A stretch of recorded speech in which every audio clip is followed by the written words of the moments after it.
being kept regularly updated? Do you get information from the IDF or Israel intelligence of where your son might be? Do they think they know where he's being held?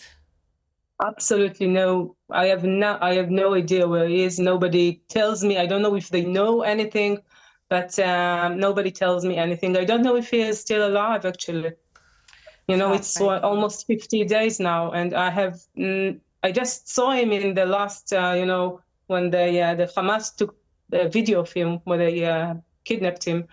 And since then, I don't know anything about him.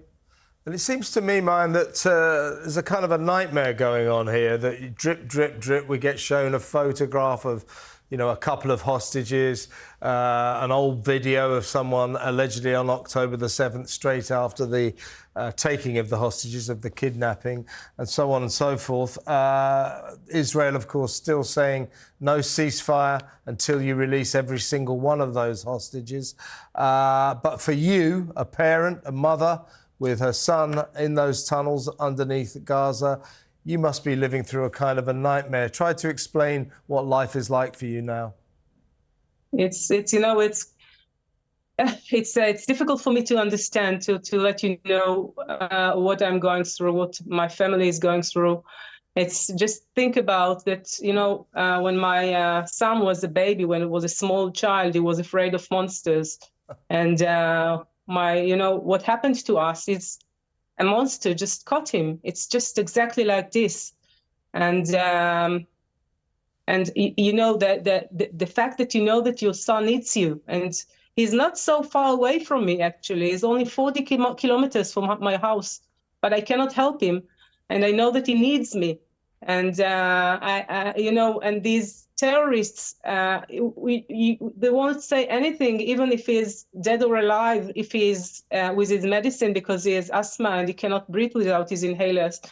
And we don't know anything. It's not another country's army that kidnapped him. It's a terrorist organization. And I just think about your own child in this situation. And yes, he's 19, but he's still a child. He's not, he needs me. He needs his father, his brother. I know that he's strong. I know his personality. I know that he can do it. He can. But I have to say that today I have less hope than usual.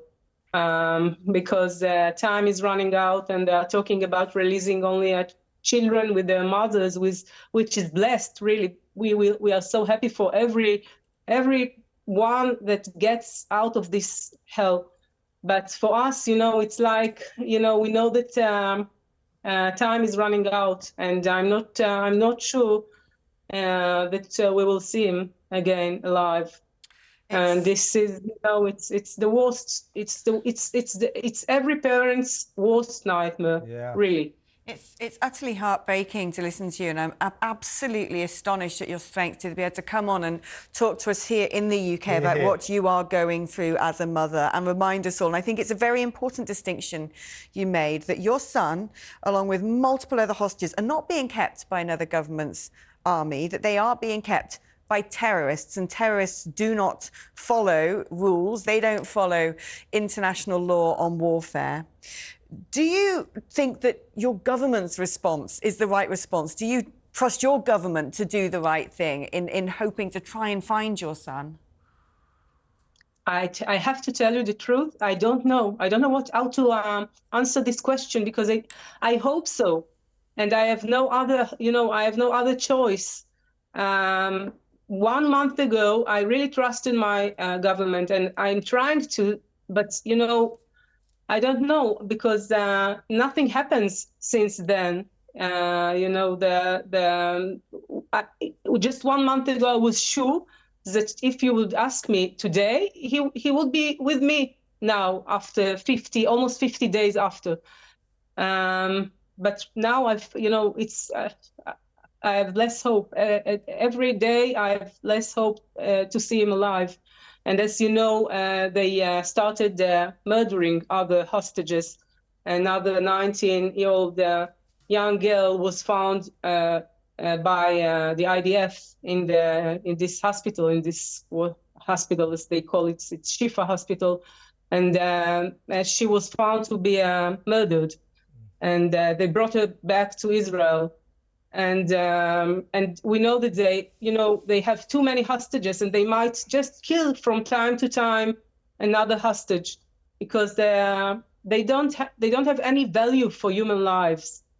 They don't care about human lives, even for their own people. I'm not talking about my son. Even for their own people, they don't care about them. And as you know, they use children as human shields to prevent IDF from bombing them.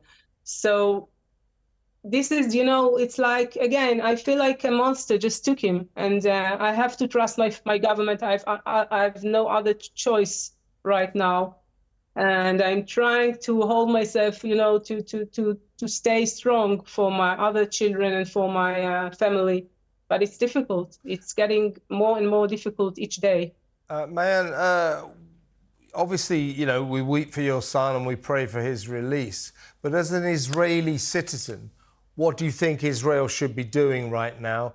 Do you support its continued embarking on this war, its hardline stance towards Hamas, release the terrorists, release the hostages, or there's no ceasefire? Are you behind your country as it wages this conflict?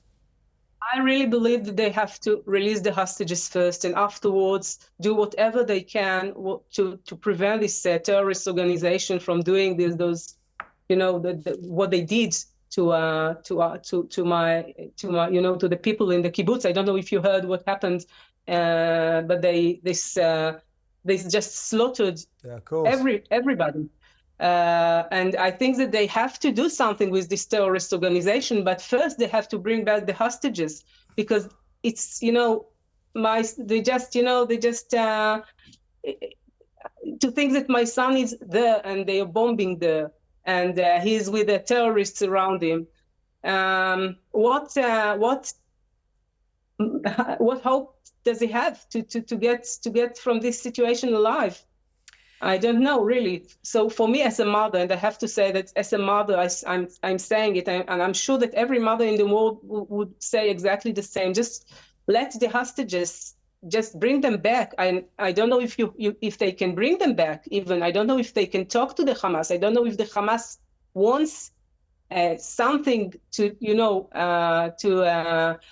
I'm sure that they kidnapped them in some kind of purpose to release maybe their prisoners. I don't know what they want from us, but in exchange for my son. But just bring them back